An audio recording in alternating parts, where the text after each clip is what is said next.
지정 다시 그죠. 토지거래 허가구역 재지정. 6개월 지켜볼 거야. 지금 딱 그런 상황입니다. 네네. 네. 지난주에 난리가 났었죠. 그래서 제가 19일 날 토지거래 허가구역 재지정 발표 난 이후로 주말에 현장에 갔죠. 얼마나 좀 분위기가 들썩들썩 할 것이냐. 네.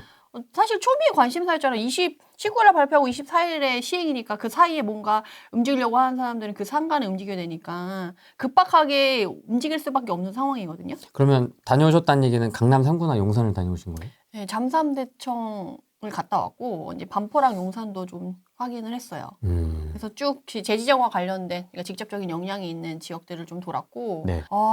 확실히 좀 급박하더라고요. 내가 봤을 땐 토지거래 허가구역 해제되고 나서는 솔직히 해제? 이렇게 딱 얘기하고 언제 이게 다시 뭐 묶이겠다 이런 얘기는 안 하고 그냥 뭐 협박만 좀 했었잖아요. 다시 좀 뜨거워지는 것 같으면 재지정 하겠다. 다시 묻겠다라고 얘기를 했지만 사람들이 그냥 의뢰이 나오는 그냥 그런 거겠지라고 생각을 했던 거지. 그러다 보니까 약간 토지거래구역 해제되고 나서 막 거래가 막 갑자기 급박하게 막 되거나 이런 느낌은 아니었지만 차츰차츰 그래도 거래가 되면서 그러니까 거래가 많지는 않아. 한 단지별로 보면 2-3개 정도 됐어. 근데 한 4-5개 정도로 막 늘어난 거지. 근데 수치로 봐서는 76% 거래가 상승한 걸로 보이는 거지. 네. 근데 그게 수치로 보면 100건에서 뭐 76% 상승했다고 하면 뭐 의미 있네 이러지만 2-3건에서 4-5건 뭐 5-6건 이런 게 크게 의미 있을까 싶었는데 그거를 이제 사실 부동산에 관련된 전문가가 아니고 그냥 수치로만 봤을 때 이거 한 달 만에 76%나 상승했어? 미쳤네? 약간 이게 되는 거지. 시장 뜨겁네 이게 되는 거죠. 그래가지고 어쨌든 거래는 그렇게 많이 되지 않았어도 가격은 많이 올랐었으니까 실제적으로 토지거래 허가구역 해제되기 전후 가격이랑 재지정되기 전후 가격이랑 지금 가격이 지금 많이 왔다 갔다 하거든요. 그래서 네. 그거에 대한 걸 지역별 단지별로 좀 말씀을 드릴 거예요. 네. 그래서 대치동 같은 경우는 그 재건축 아파트들이 많잖아요. 그리고 워낙 그 큰 덩어리가 큰 애들이고 은마 뭐 음마부터 시작해서 뭐 우성 미도 우성 성경 미도 그리고 레미안 대치팰리스 레데펠. 네네. 하도 레데펠이라고만 얘기를 해가지고 이거 풀네임을 얘기하려고 하면 네. 오히려 혀가 꼬이는. 네. 근데 우성 성경 미도는 이번에 재지정 발표된 이후로 좀 긴박하게 거래가 막바지에 막차 타기 하려고 하는 분위기가 있었거든요.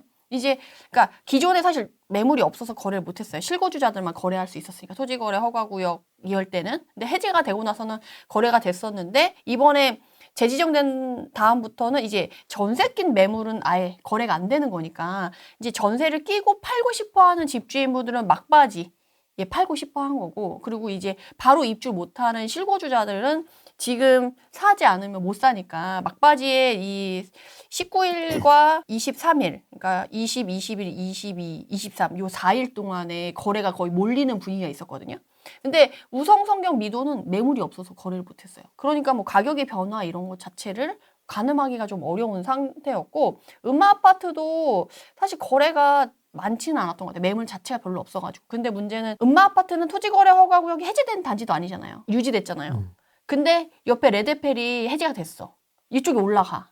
옆에 있는 애도 덩달아 가격이 올라간다는 거죠. 근데 매물이 많지 않아가지고 실거래가는 안 찍은 것 같은데 매도 물건 자체가 자체적으로 5억이 올랐어요. 27억 이렇게 내가 지금은 32억, 35억 이렇게 나오거든요. 유명한 단지에는 다 그 단지마다 단톡방이 있잖아요. 커뮤니티가 있잖아요. 네. 그래서 그 커뮤니티 내에서 실시간으로 항상 그 집을 갖고 있는 사람들은 실시간으로 확인을 할 수가 있거든요. 그러니까 매물이 몇 개 나와 있는지, 얼마에 나와 있는지, 실제 지금 거래가 됐다고 하면 얼마에 거래가 됐는지가 실시간으로 서로 이제 단톡방에서 확인이 돼요. 근데 음마아파트 같은 경우는 지금 호가가 그렇게 올라와 있는 상황이고 매물이 2개밖에 없는데 32억. 35억 이러니까 뭐 사고 싶은 사람은 그 가격에 살 거면 사 아니면 나도 급하지 않아 약간 이런 분위기로 가고 있고 활발하지는 않아요. 그래도 재지정되면 전세 낀 음마아파트는 약간 전세 끼고 사시는 분들의 비중이 좀 많잖아요. 그러다 보니까 재지정 이후에는 더 매물이 좀 줄고 거래가 좀 줄지 않을까. 그러니까 조금 시간이 지나면 주춤하면서 좀 급한 사람들은 좀 가격을 조금 다시 조정해 볼 수 있지 않을까. 약간 이런 분위기도 있긴 하더라고요. 네. 근데 이제 대치 같은 경우는 대치의 레드펠 같은 경우는 토지거래 허가구역이 해제되고 나서 가격이 좀 올랐어요. 한 2-3억 정도 올랐고 전고점이 토지거래 허가구역 해제되기 전에 그러니까 재지정되기 전에 38평 기준으로 49억. 네. 38평 기준으로 49억 찍었다가 재지정된다. 발표 이후에 1억 빠진 가격으로 매물이 나왔어요. 그러니까 급하게 이제 전세에 끼인 매물 같은 경우 팔고 싶다고 마음 먹은 사람은 막바지에 어쨌든 하려고 가격을 좀 낮춰준 편이에요. 그래서 거래를 했는데 뭐 그 물건이 20날, 21일 날 쫙 빠져요. 그리고 22일 날 갔을 때 또 매물이 한 개밖에 없었고 아마 23일에 그 한 개 남은 매물도 다 계약서를 쓰지 않았을까. 20날, 21일 날 다들 사장님들이 밤 10시, 12시에 퇴근하셨대요. 4일밖에 없으니까, 3, 4일밖에 없으니까 다들 직장 다니니까 퇴근하고 와서 집 보고 결정해야 되니까, 결정하고 돈 들어가고 계약서 써야 되니까. 그 마지막 주말이었으니까. 네, 네. 그래서 솔직히 이번에 관련된 잠삼대청, 용산 여기까지 일요일 날 원래 부동산 사장님이 일요일은 쉬거든요. 토요일까지는 일하고. 근데 일요일에 다 나오셨어. 다 나오셔가지고 다 거래하고 뭐 그런 분위기로 좀 갔어요. 근데 이제 그나마 이번에 토지거래허가구역이 해제되고 나서 그나마 좀 의미가 있었다는 건 사실은 뭐 대치라던가 삼성동이라던가 청담동이라던가 이런 비싼 동네들은 매물이 이렇게 많지는 않아요. 게다가 토지거래허가구역에 묶여 있어가지고 실거주자들한테만 이렇게 매물을 받으면 매물이 많지 않은데 이번에 해제되고 나서 전세기 매물이 이제 나오면서 거래할 수 있는 매물이 많아진 거에는 의미가 있는데 문제는 이제 이게 가격을 자극했다는 거지. 그러면서 이제 빠르게 재지정되면서 오히려 솔직히 토지거래구역 해제되고 나서 한 달간이랑 거래량 비교한 거랑 재지정 발표 나고 나서 그 3, 4일 동안에 거래한 그 양이랑 봤을 때 제 생각에는 비등비등하거나 오히려 3, 4일이 더 많지 않을까? 그 정도로 몰렸다. 네, 왜냐면 제가 그 22일 날 임장 갔을 때도 사장님한테 이렇게 부동산에 가면 계약서 쓰고 있어. 나중에 오래. 다시 가 보면 계약서 쓰고 있고 이거 저기서 쓰고 있고 실시간으로 매물이 빠지는 게 현장에서 느껴졌거든요. 그래서 브리핑을 받았어. 다음 부동산에 가잖아요? 그 물건 이제 없대. 약간 이런 식인 거예요. 빠졌대. 그리고 사장님들도 물건을 브리핑해요. 그래서 만약 거래하려고 하거나 이제 가격을 확인해 보려고 잠깐 지금 매물 살아있는지 확인해 볼게요. 그래서 전화를 하고 나면 이거 빠졌대. 약간 이런 반응들이 계속 있었어가지고 진짜 실시간으로 매물이 빠졌거든요. 가격도 가격이지만 거래가 오히려 그 3, 4일 동안에 그 정도로 활발했다. 그래서 토지거래 허가구역 해제하고 나서 한 달이랑 그 3, 4일이랑 비교하면 비등비등하거나 오히려 더 많지 않을까 이런 생각이 들 정도로 좀 거래가 막바지에 엄청 활발했어요. 주말에 사장님들이 밥도 못 먹고 물도 못 먹고 엄청 그랬을걸요. 그리고 또 그때 또 정신 없었던 건 불시점검 이런 것들이 계속 나왔어요. 그래서 사장님들이 원래도 3주 정도 쉬었었는데 토지거래허가구역 그 발표 나고 나서 워낙 이제 좀 거래가 많고 뭐 가격이 오른다고 하니까 계속 점검을 나와가지고 불편해서 그냥 3주 쉬었다고 하시더라고요. 왜냐면 점검 나오면 그냥 컴퓨터를 들고 가버린대요. 그럼 컴퓨터를 들고 가버리면 자영업자인 부동산 사장님들은 거래를 못 해버리니까 아예 그냥 문을 닫아버리는 거지. 그럼 그 컴퓨터를 또 받으러 가야 될 거 아니에요? 그러니까 조사 끝나고 나서 받는 거지. 이 조사 기간에 묶여있는 동안은 거래를 못 하는 거예요. 이 컴퓨터에서 다 그 인적사항이랑 이런데. 그럼 누가 문 열어보면? 그러니까 다 닫아요. 그래서 3주 만에 나왔는데 또 재지정된다는 발표가 나와가지고 또 나온 거예요. 그래서 제가 현장에 있는데 점검이 나왔다고 해서 사장님이 문을 닫는 거야. 문을 닫고 저보고 점검 나와서 안 되겠다고 가시라고 그러더라고요. 그래서 쫓겨났어. 부동산에서. 그리고 그게 이제 한 번 나오는 게 아니고 되게 여러 번. 오전에도 나오고 오후에도 나오고 계속 이런 식으로. 그래서 약간 서울시에서는 지금 이게 엄청 예민하고 곤두서 있는 거예요. 그래서 거래가 이루어지는 것도 마음에 안 들고 이게 가격이 이렇게 가고 거래량이 많아지는 게 상당히 좀 불편하구나. 그래서 어떻게든 좀 이거를 좀 현장에서 좀 이게 막아보려고 하나? 약간 이런 생각이 들 정도로. 점검한다고 막아지나 시장이? 아니 그러니까 솔직히 이번에 토지거래 허가가 해제될 때 너무 뜬금없었잖아. 이거 왜 해제? 약간 이런 분위기였잖아요. 하필 왜 지금이지?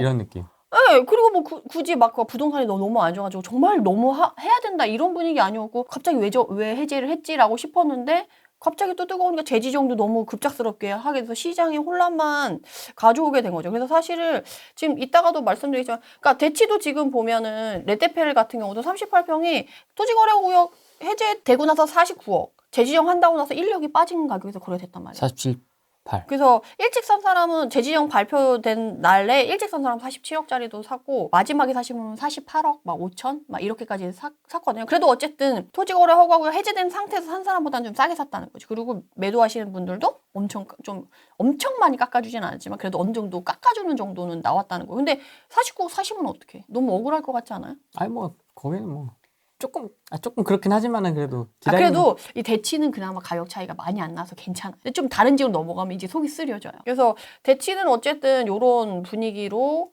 갔다. 네. 그리고 여기 대치에서는 좀 인상적이었던 게 반포 가격을 그렇게 모니터링 하시더라고. 반포가 저 가격인데 우리가 이 가격이면 싼 거다. 그렇게 해가지고 반포 가격을 보면서 앞으로 이제 평당 뭐 3억 정도는 뭐 제가 대치랑 반포에서 제일 많이 들었던 얘기가 평당 3억? 평당 3억 시대 이제 얼마 안 남았다. 이런 얘기를 되게 많이 들었어요. 좀 되게 사실 반포 가서 그 반포 72억 찍었다는 얘기 들으셨어요? 또 확실하지 않다 그래가지고 썰이라고 썰. 지금 막 그게 확실하냐 안 확실하냐 막 얘기가 많잖아요. 그래서 또 궁금하잖아요. 또 확인을 했지. 어.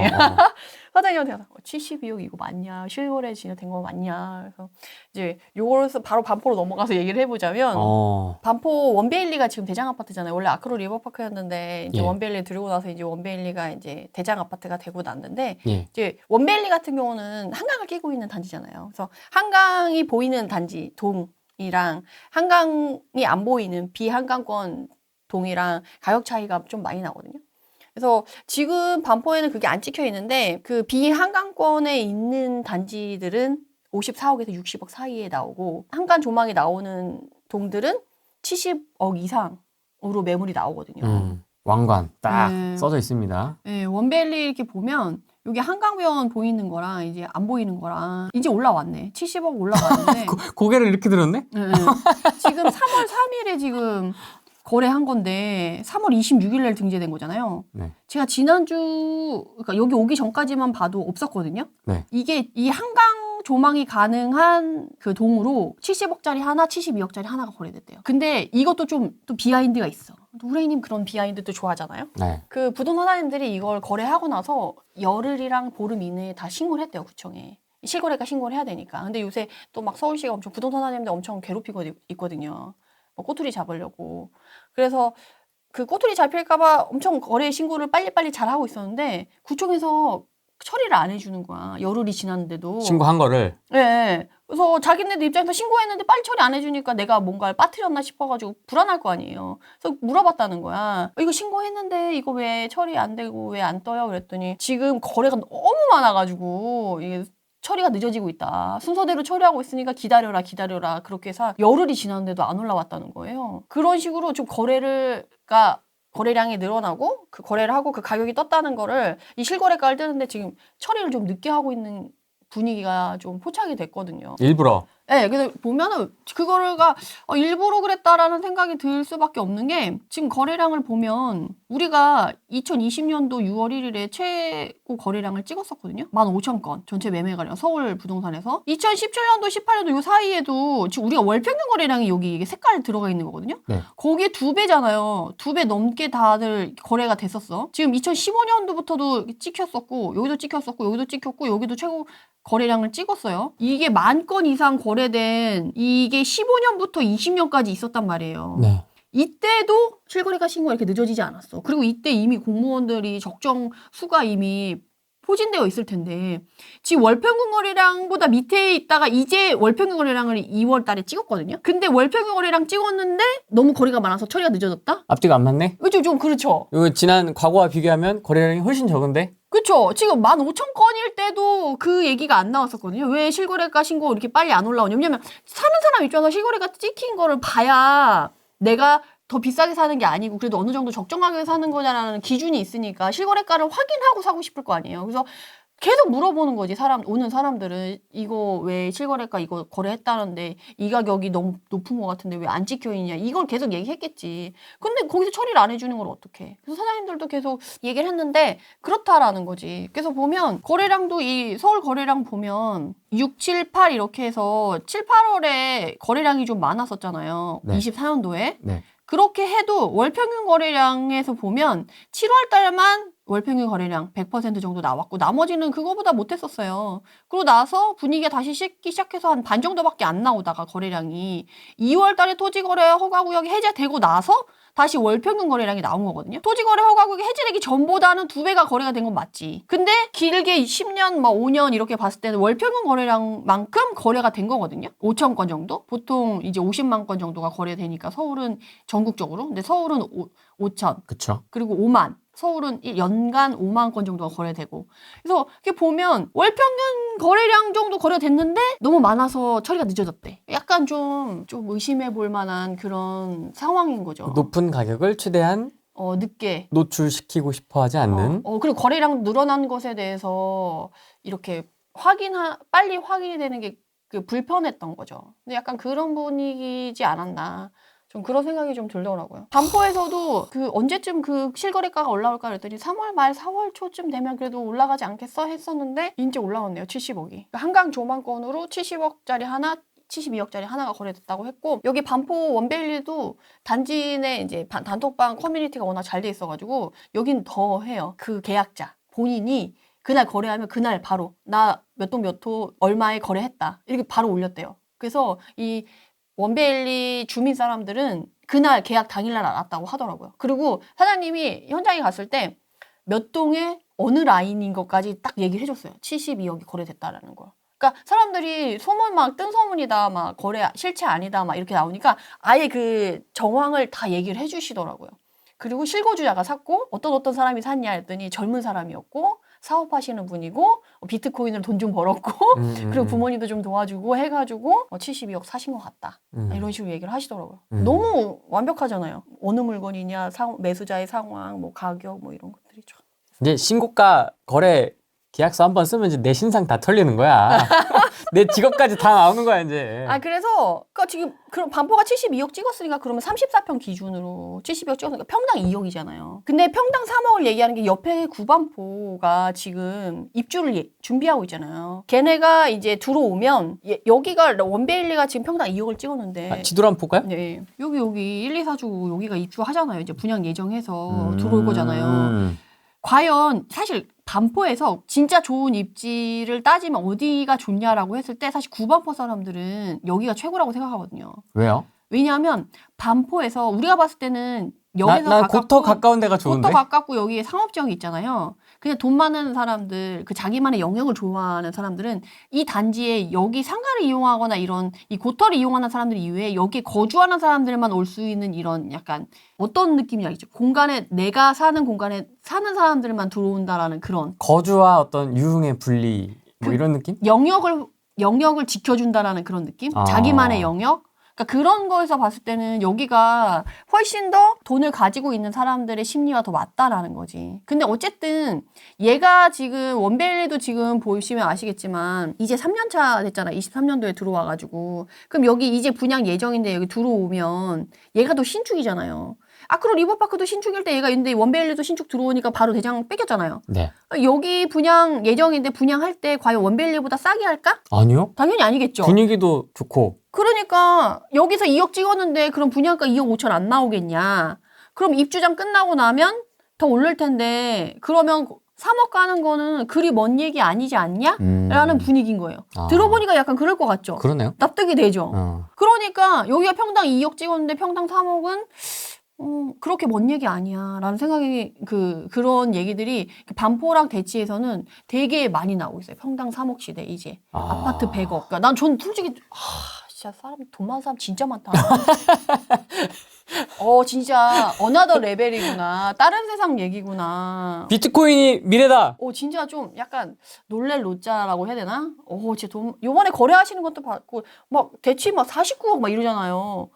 근데 그날 와서 그냥 한다는 거예요. 그러니까 진짜 다른 세상 얘기구나라는 생각이 들었어요. 근데 제가 또 이 방송을 보시는 분들한테 네. 어차피 나랑 상관없는 지역이고 잠삼대청 나랑은 상관없는 지역이고 나랑 상관없는 가격대 아파트인데 내가 이걸 왜 듣고 있어라고 생각을 하실 수가 있는데 이게 문제가 아니고 얘네 이쪽의 핵심 지역의 이런 가격이 높은 애들의 에너지가 과연 내가 관심 있는 지역 그리고 내가 보유하고 있는 내 집에 영향을 어떻게 미칠 것인가에 대한 영향력을 파악하려면 이걸 알고 있어야 되거든요. 여기가 사실은 에너지가 계속 유지가 되고 갔다 그러면 그 에너지가 점점점 퍼져가지고 이제 밑에까지 그 2급지, 3급지 그리고 2급지, 3급지 지역까지도 물이 좀 퍼져나갔을 텐데 지금 제지정 딱 이렇게 하면서 찬물을 확 또 끼얹어 줬잖아요. 그러니까 에너지가 또 조금 약간 주춤할 수 있단 말이에요. 그러니까 이게 커져서 언제쯤 내가 관심 있는 쪽으로 올 것이냐라고 봤을 때는 사실 이렇게 정책적인 변화 그리고 시장의 변화를 모니터링하는 게 누구보다 중요한 거죠, 사실은. 아까 후랭이님이 밥 먹으면서도 얘기했지만 이제 서울의 상급지가 많이 움직이니까 이제 구축이나 이제 외곽에 있는 애들도 좀 움직이는 것 같다라고 얘기를 하셨었잖아요. 네. 그러니까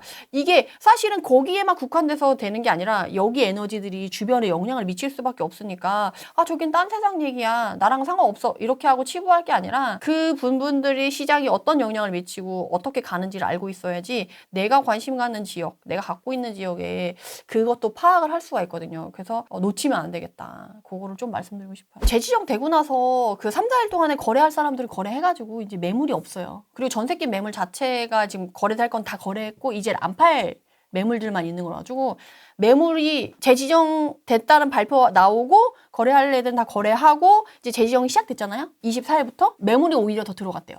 아까 오면서 아까 올 때 만났잖아요. 길거리에서. 네. 제가 또 확인하면서 왔는데 매물이 또 싹 걷어졌다라고 얘기하더라고요. 재지정이 이제 시작된과 동시에 이제 팔 사람도 없다는 거지. 급한 사람 없다는 거지. 그래서 매물이 싹 걷어져서 거래량은 당연히 재지정된 이후로 많이 또 줄어들 거예요. 근데 가격은 글쎄가 되는 거죠. 가격은 사람들이 고수하고 있대요. 아직 관망하고 있고 분위기 어떻게 되냐에 따라서 뭐 어떻게 될지는 모르겠지만 지금 전반적인 분위기에는 가격은 유지될 것 같다.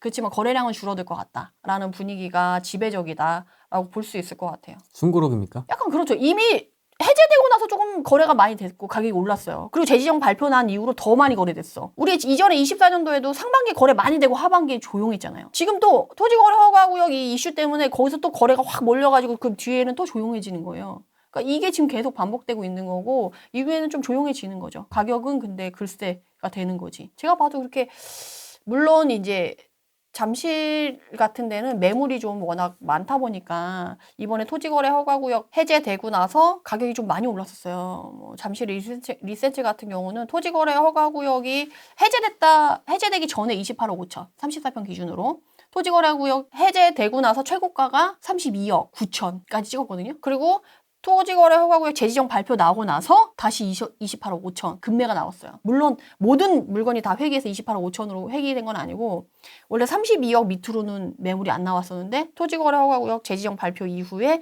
30억 전후 그리고 30억 밑에 있는 매물이 좀 등장하기 시작했거든요. 그러면서 이번에 3, 4일간에 그런 애들이 다 거래가 됐어요. 그러니까 이제 거래를 못하니까 매물도 줄고 가격은 그 정도로 고수되지 않겠냐. 30억대가 거래됐으니까 그 정도 거래될 것 같아요. 뭐 잠실 같은 경우는 특히 엘스 같은 경우는 잠실의 3대장이라고 해서 거론이 많이 되잖아요. 그러면서 엘스가 사실 전문가들이 많이 언급해서 더 유명하고 리센치는 상대적으로 좀 덜 언급된다라고 했었는데 제가 그래도 리센치가 좋다라고 했잖아요. 제가 그 이유를 그러니까 인프라적인 면도 있지만 그 이유를 더 확실하게 알고 왔어요. 이번에. 엘스는 20평대가 1000세대가 넘어요. 근데 리센치는 20평대가 100세대, 130세대, 200세대밖에 없어요. 주력이 30평대? 네, 주력이 30평대예요. 갭 투자는 기본적으로 갭이 좀 적어야지 활발하잖아요. 그러니까 30평대보다는 20평대가 훨씬 가격에 대한 무게감이 좀 덜하고 그러다 보니까 갭 투자자들이 좀 여기에 리센치보다는 엘스에 더 많이 들어가 있고 리센치에는 좀 실거주자 비율이 좀 더 높은 거예요. 그래서 이번에 토지거래구역 해제 발표단 이후로 이거는 좀 확인된 건 아닌데 어떤 썰이 있냐면 엘스에서 토지거래 허가구역 해제된과 동시에 매물이 100개가 쏟아졌다는 얘기가 나오더라고요. 그러니까 갭 투자가 그만큼 많으니까. 근데 이게 5,000세대가 넘으니까 거의 5,500세대 넘거든요. 그러니까 5,500세대에 100개도 매물이 그렇게 많은 건 아니거든요. 근데 평소에 그렇게 많지 않은데 어쨌든 해제되고 나서 갭 투자자들의 매물이 100건이 나왔다라는 식으로 얘기가 나올 정도로 매물이 좀 많이 쏟아졌다라는 거죠. 그러면 100건이나 쏟아졌는데 그러면 가격이 떨어지지 않았냐? 그런 생각이 들지 않아요? 싸게 살 수 있었겠다. 그건 아니었다는 거죠. 그럼에도 불구하고 가격은 올랐다. 그래서 32억. 너무 안타까운 게 토지거래 허가구역 해제되기 전에 28억대 샀어. 근데 토지거래구역 해제해준다고 해가지고 33억 거의 29억 9천이면 33억이잖아요. 그럼 그 갭이 얼마예요? 벌써 4, 5억이야. 4억? 토지거래 허가구역 재지정한다고 나서 금매 물건이 28억 5천까지 나왔단 말이에요. 다시 32억 9천에 산 사람이라고 생각해봐. 많이 크네요. 여기는 아까 대치하고는 좀 느낌이 1억. 많이 다릅니다. 그 사람들이 가장 피해자 아니에요, 사실? 그리고 그분이 또 실거주자라는 거야. 이게 뭐 갭 투자자들만 들어와서 뭐 피해를 봤다, 너가 투자하니까 잘못 투자해서 그런 거야. 뭐 이렇게 하면 이렇게 치부해버리면 뭐 할 말이 없을 수도 있는데 실거주자들이 그렇게 됐다는 거예요. 그러니까 너무 이게 정책이 일관성 없게 나오고 이렇게 너무 급변하다 보니까 오히려 실거주자들이 우왕좌왕하면서 피해를 보게 된다라는 거죠. 그래서 그것들이 조금 너무 안타까웠고, 그리고 제가 엘스랑 리센치랑 차이가 났을 때 제가 더 확실한 것 중에 또 하나가 뭐였냐면 이 엘스랑 리센치랑 초중고가 다 있잖아요. 네. 근데 여기서도 좀 차이가 있더라고요. 고등학교가 엘스는 고등학교의 인원이 433명? 여기 자밀고등학교? 그리고 여기 잠신고등학교는 695명. 얘는 거의 700명 정도 되고 얘는 400명 좀 넘는 거니까. 근데 이게 학부모가 아니라서 별 차이 안 나네 이렇게 생각할 수 있거든요. 근데 고등학교는 내신이 중요하잖아요. 명수가 작아지면 내신이 중요해요? 학부모가 아니라 관심 없구나. 저는 수능으로 대학 가던 시대라서 잘 모르겠네요. 요새는 수능으로만 가지 않고 내신이 중요해요. 등급제. 아. 그래서 그 비율대로 그 명수의 몇 %까지는 1등급, 명수의 몇 %까지는 2등급 이렇게 등급이 나눠져요. 그러니까 명수가 작을수록 300명의 10%랑 600명의 10%랑 다르지. 3명 안에 드는 거랑 6명 안에 드는 거랑은 정말 다르지. 큰 차이거든요. 완전 다르지. 완전 다르지. 부모 입장에서는 이게 등급이 왔다 갔다 하는 거거든요. 그래서 엘스에 사시는 분들은 애가 고등학생 돼서 가려고 한다 그러면 리센치로 많이 넘어가신대요. 되게 예민하거든 그거는. 저희 첫째가 또 고등학교에 입학을 했거든요. 저도 예민해지더라고요. 지금 다니고 있겠네요? 네, 지금 고등학교로 지금 이제 학교를 다니고 있어요. 야자 이런 것도 하고. 그런 거 없어요. 없어요? 네. 좋아졌네. 요새 요새는 고등학교 그런 세대 아니에요. 좋아졌네. 7시 20분까지 아니요, 등- 9시. 등교했는데 우리는. 9시 그래서 까. 늦으면 줄 빠따 맞고 막 그랬는데. 좋네. 왜 이렇게 늙었어요? 좋다. 야, 서울 좋네. 대전은 막 이게 쫙 전체 줄 빠따 때리다 막 선생님이 지쳐가지고 야, 그만하자 막 이러고 막 그랬는데. 그건 진짜 옛날 시대 얘긴데. 남자 고등학교라 좀 거칠게 컸죠. 줄 빠따 쫙 세워놓고 막. 저희 때는 그러지 않았던 것 같은데. 11시 반까지 하고. 아니에요. 밤에. 아니 요새는 아니에요. 좋다. 네.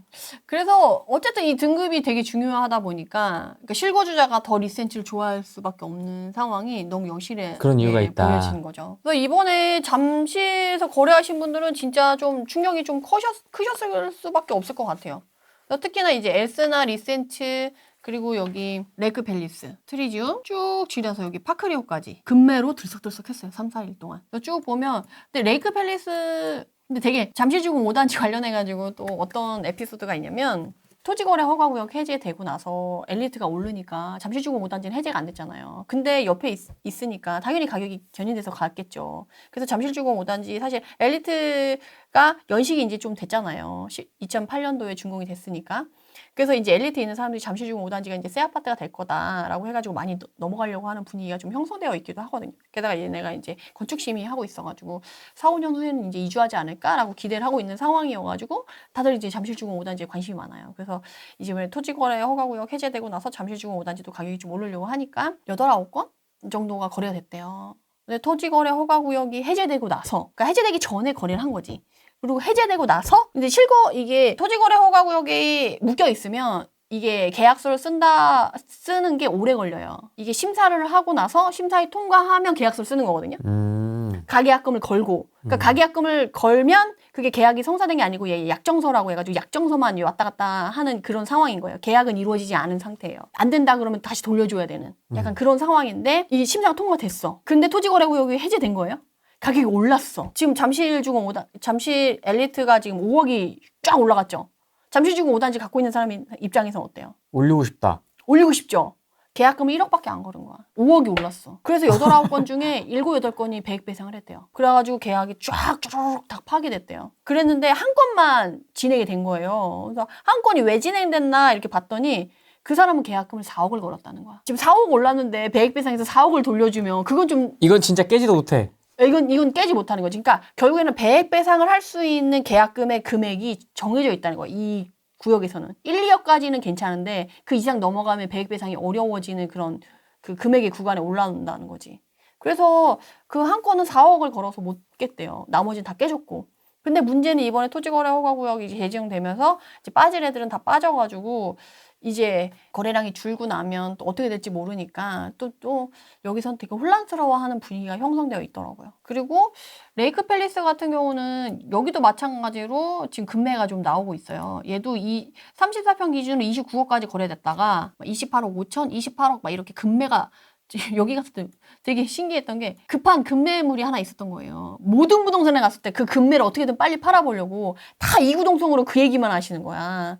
근데 29억에 거래했고 28억이나 28억 5천이 나온 게 사실 엘리트에서 지금 32억 나오다가 28억 나오는데 이게 금매처럼 느껴지겠어요? 너무 차이가 많이 나서 다들 시큰둥한 거지 반응이. 그래서 약간 좀 그런 상황이고 파크리오도 얘도 27억까지 거래했다가 34평 기준으로 27억까지 거래했다가 토지거래 허가구역 재지정된다는 소식에 24억 5천까지 나오고 그 물건 바로 빠지고 다음에 25억 그리고 25억대로 매물이 나와서 그날 21, 22, 23 이렇게 해가지고 쫙 물건이 수십 건이 거래됐다고 하더라고요. 파크리오도 단지가 6천 건이 넘거든요. 6,800세대여가지고 이쪽도 거의 막 10건 넘게 그 짧은 기간에 두 자릿수로 거래가 됐다라고 얘기를 하시더라고요. 그리고 이 파크리오 같은 경우는 여기 잡레아가 이제 입주를 해요. 얘가 25년 6월에 입주를 하거든요. 네. 아, 이거 12월? 25년 12월에 입주를 하는 거여가지고 여기가 지금 34평 기준으로 34억이래요. 근데 여기는 지금 34평 기준으로 지금 25억 정도 하니까 싸다는 거지, 상대적으로. 그래서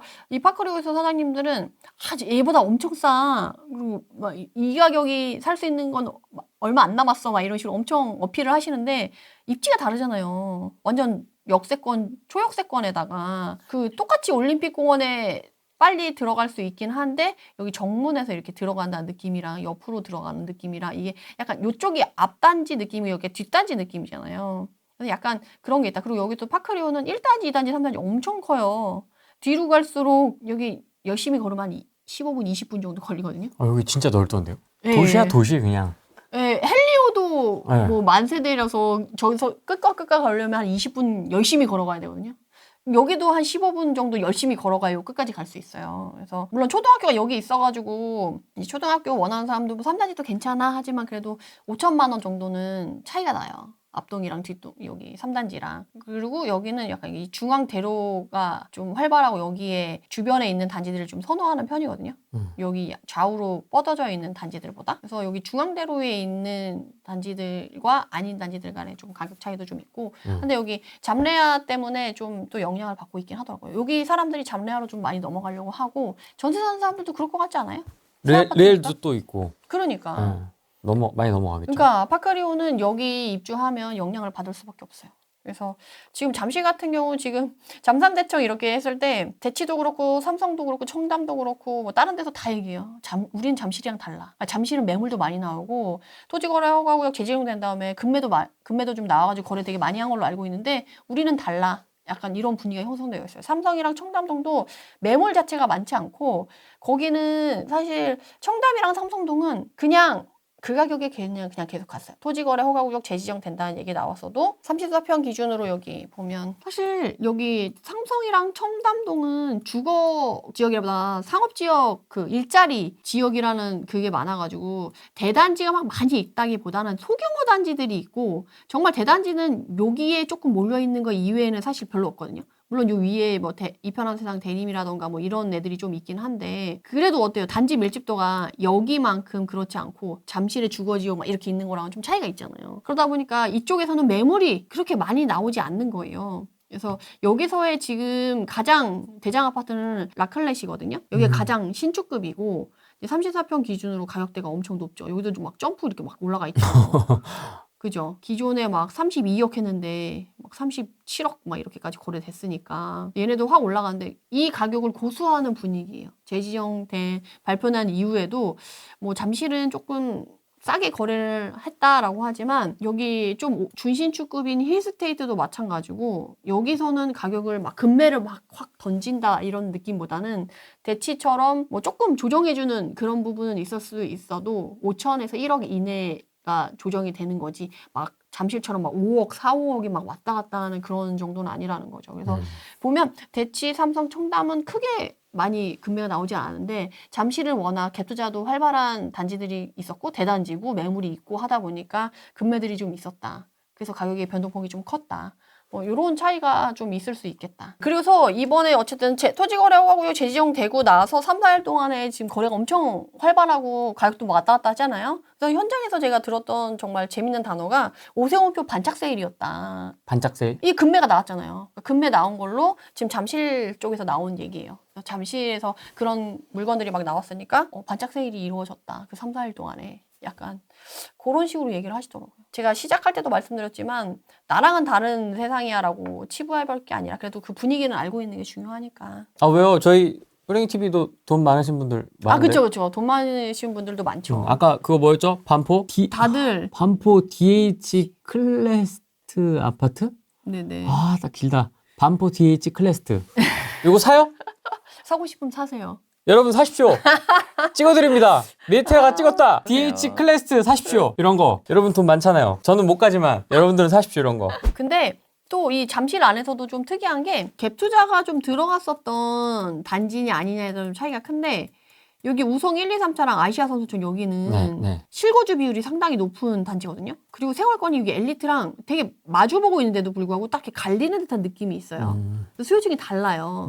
그리고 이제 이 아시아 선수촌의 이제 관리 정도랑 이 잠실주공 5단지의 관리 정도는 정말 하늘과 땅 차이거든요. 이 잠실주공 5단지도 얘는 48년 차, 그리고 아시아 선수촌은 40년 차 정도 되거든요. 8년밖에 차이가 안 나는데 여기는 그래도 구축이지만 되게 관리 잘 돼서 쾌적해서 살고 싶다. 아시아 선수촌은 다들 사람들이 좋아하네요. 진짜 다들 칭찬을 많이 하네요. 네, 제가 수강생들이랑 가면 그냥 이렇게 사람들이 개를 산책시키잖아요. 똑같이 그냥 개를 산책을 시키는데 사람들이 너무 여유 있어 보이고 너무 있어 보인다는 거예요. 그 얘기를 다 똑같이 하더라고요. 네, 전부 다. 왜냐면 이렇게 단지 안에 가면 단지의 인도폭도 되게 넓고 단지 사이사이가 되게 넓고 공간들이 지금 여유로워요. 그리고 조경이 완전 지금처럼 모던한 형태는 아니지만 관리 자체가 되게 잘 돼 있어요. 그래서 애들이 다 조경들이 다 이발을 잘 해놨어. 그래서 이렇게 모양이 다 이렇게 있어요. 그리고 겨울이지만 앙상하지만 그래도 관리돼서 이렇게 정돈된 듯한 느낌이 딱 들거든요. 막 관리 안 돼서 막 이런 애들이 없는 거야. 네네네. 다 이렇게 커팅이 돼 있는 거지. 네, 다 예쁘게. 머리를 잘 해놨어요. 그래서 여기 가면 오래된 느낌보다는 여기 앞에 공원도 있잖아요. 여기 아시아 공원도 있고 뒤로 가면 또 여기 탄천도 있고 여기 또 공원도 있고 그러니까 너무 쾌적한 거지. 근데 잠실주공 5단지를 딱 들어가잖아요. 우선 블럭이 깨져 있어. 인도에. 깨질 수도 있지. 그리고 막 들쑥날쑥해. 들쑥날쑥 할 수도 있지. 그 인도폭이 엄청 좁아요. 좁을 수도 있지. 그리고 애들이 조경이 머리를 안 깎았어. 아, 막 이래? 그런 나무도 별로 없어요. 나무도 별로 없고 그런 애들도 있는데 그리고 저쪽에 막 쓰레기가 막 좀 쌓여 있고 뭐가 깨져 있고 조경을 딱 보면 아 여기 진짜 관리를 잘 안 했구나. 아시아 선수 되게 관리 잘 됐구나. 근데 잠실주공 5단지가 제가 봤을 때는 그 관리를 안 하는 게 일부러 그러는 것 같아요. 원활한 사업 추진을 위해서 그쵸. 절약을 하는 약간 시위를 하는 거지. 지금 48년이면 거의 50년 차잖아요.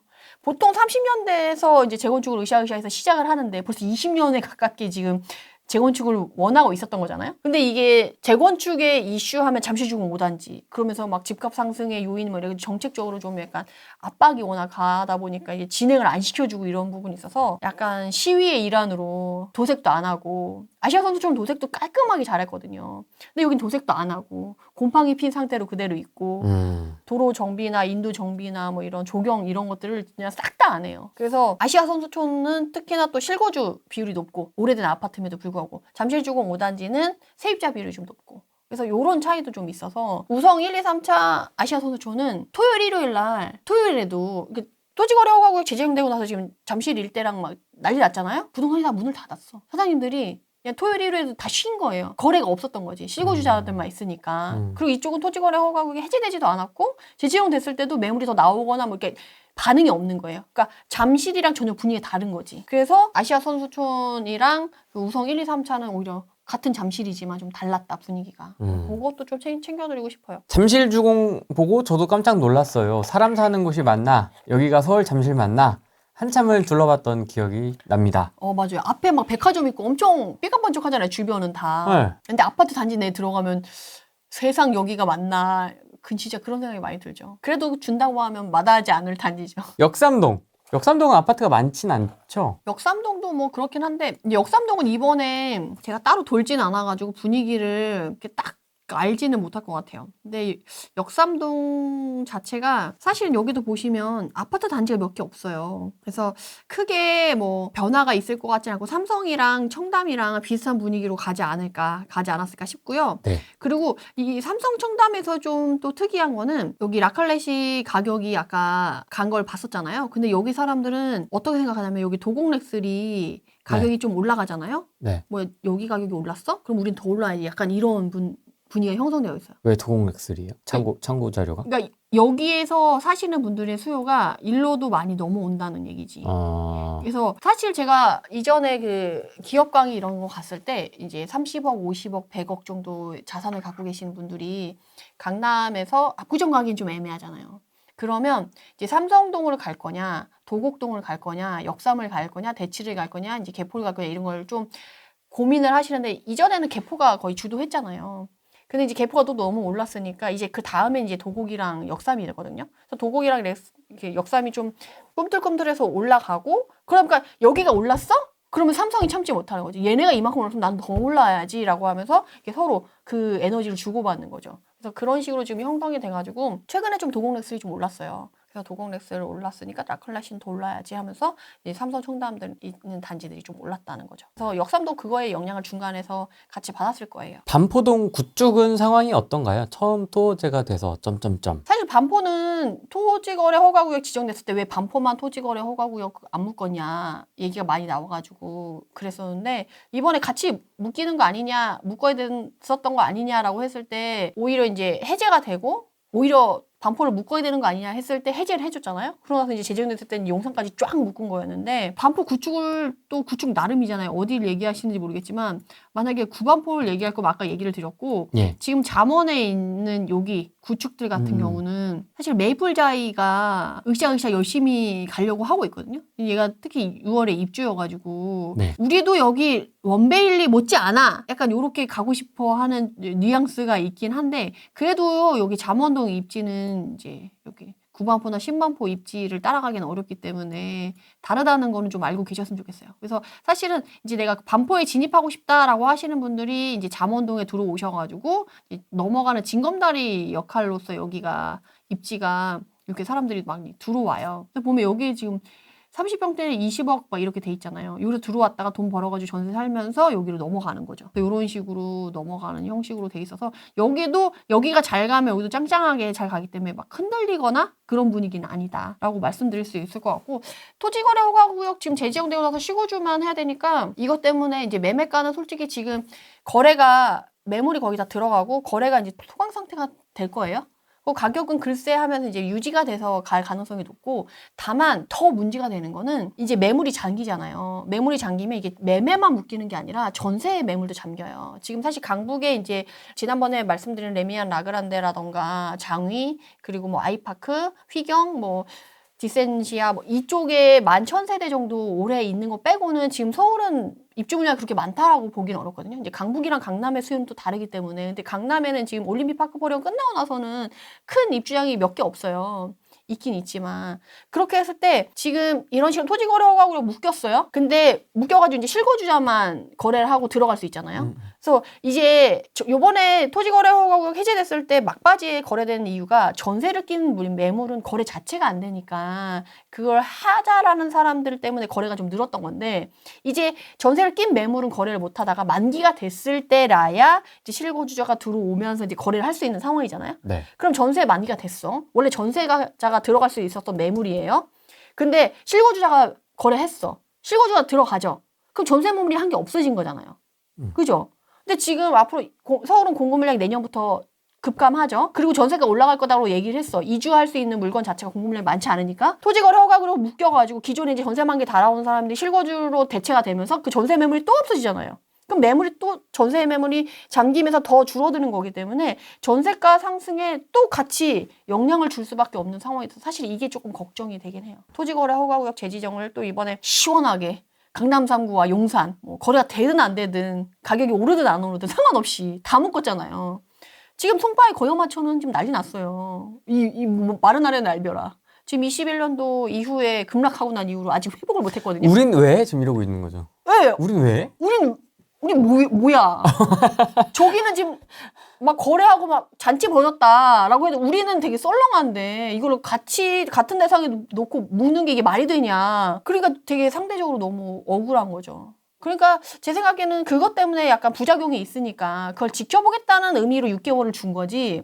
6개월 이후에 잘 나가는 지역들, 구역들을 풀어주겠다라는 의미로 6개월을 준 것 같지는 않거든요. 그래서 사실은 뭐 6개월 후에 봐야지. 그때 보면 또 풀릴 수도 있어. 뭐 이렇게 부동산 사장님들은 얘기를 해주시긴 하긴 하지만 사실 6개월 이후에도 그게 풀릴까라는 건 조금 의구심이 있고 다만 이제 구 전체를 묶었는데 분위기가 안 좋았던 단지들까지 묶은 거기 때문에 그런 부분에 대해서 보완을 하는 상황 정도로만 이제 6개월 후에 이루어지지 않을까 저는 약간 그런 생각이 들어요. 24년도에 이제 소강 상태가 되고 나서 여태까지 거래로 봤을 때는 이제 파크리오, 헬리오시티, 올림픽 파크포레온 비싼 애들 좋은 거, 올림픽 기차선주촌, 해밀리타운 이런 애들이 거래가 제일 많이 됐단 말이에요. 근데 되게 재밌는 건 토지거래 허가구역 해제되고 나서 실제로 그러면 거래가 많이 된 애들 누구냐 그러고 보면 고덕 아르테온, 고덕 그라시움, 고레일. 광동이 이렇게 막 탁 올라왔네? 네. 그래서 제가 토지거래 허가구역의 진정한 승자는 강동구가 아닐까. 저는 약간 그런 생각이 들었어요. 토지거래 허가구역이 되고 나서 거래가 이제 좀 늘고 가격이 확 늘은 거는 잠삼대청이 맞아요. 가격이 확 늘은 거는.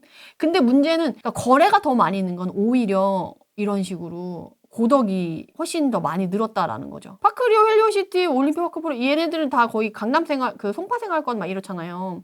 근데 고덕이 오히려 거래량의 8할을 많이 차지하면서 이쪽이 오히려 거래를 더 많이 하고 이쪽이 더 활발하지 않나요? 그래서 진정 이렇게 딱 봐서 여기선 막 잔치 벌이고 하는데 뒤에서 이제 약간 다 챙기고 있는 그런 느낌? 그래서 강동구가 어떻게 보면 진정한 수혜 지역 아닌가? 저도 약간 이런 생각이 들더라고요. 사실 소문난 잔치 먹을 거 없다라고 하기도 하잖아요. 근데 가격이 좀 해제되고 나서 가격이 막 많이 올라가가지고 네. 그리고 매물이 그렇게 많진 않아가지고 오히려 걷어들이는 사람 있었잖아요. 해제되고 나서 더 오를 거다라고 해서 그래서 오히려 거래가 좀 주춤할 수도 있었는데 강동구 같은 경우는 오히려 거래량도 늘고 가격도 챙기면서. 근데 또 이제 강동이 되게 4개 단지가 지금 탁 갑자기 올라와가지고 네네. 두드러지긴 하는데 보면 네네. 저는 센트라스도 지금 눈에 들어오거든요. 성동구잖아요.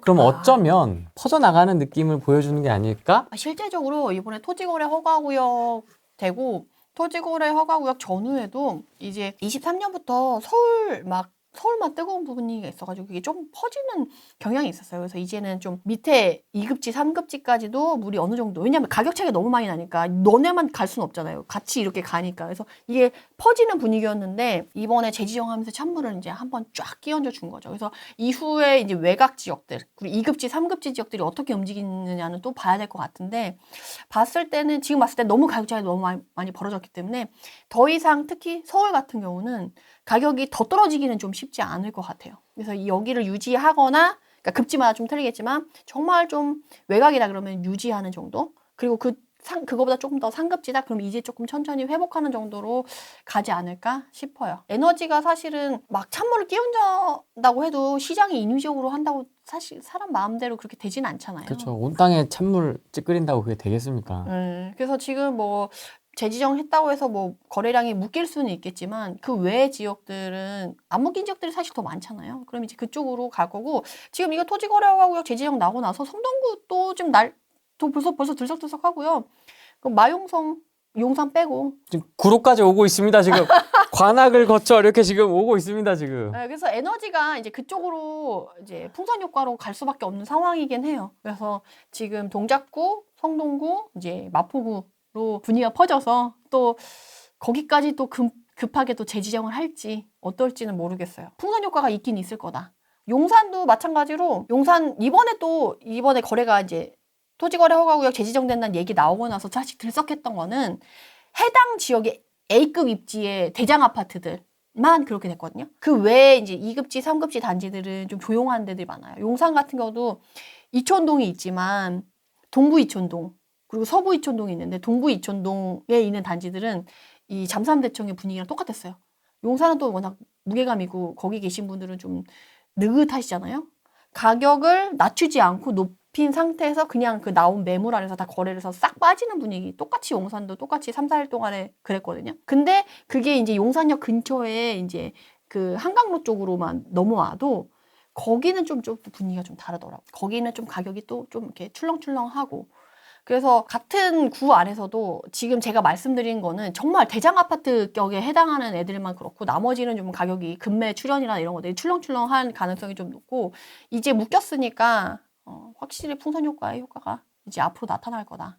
남은 6개월 동안은 뭐 얼마나 또 빠르게 급하게 뭐 재지정, 추가 지정 막 이렇게 나올지 모르겠지만 지금 분위기는 그래요. 그래서 지금 마포, 성동구, 동작구에선 매물이 걷어지고 있는 상황이에요. 전세 임대 기간 10년 보장 후 연장까지 문재인 정부 실책 되풀이할 것. 이거 한번 내밀었다가 또 걷어들인 걸로 알고 있는데. 네, 그래서 지금 3월 13일 날 나왔었거든요. 근데 이게 처음이면 그냥 그러려니 하겠는데 문제가 아니라는 거. 이게 끝이 아니라는 거지. 아, 그래요? 모태가 있어. 이게 24년 12월에 임차인 무제한 전세갱신권 이거 우리 비상계엄 터지고 나서 얼마 안 있다가 이게 나왔었거든요. 이거 진보당인가 정의당인가 아무튼 뭐 거기서. 민주당. 아, 민주당이에요? 네, 진보당. 진보당. 진보당에서 나왔었죠. 그런데 3개월 지나서 다시 또 이 민주당 정책과제로 10년 보장 후 연장까지. 잘 봐보세요. 무제한 갱신권이랑 10년 보장 후 연장까지가 차이가 있냐라는 거예요.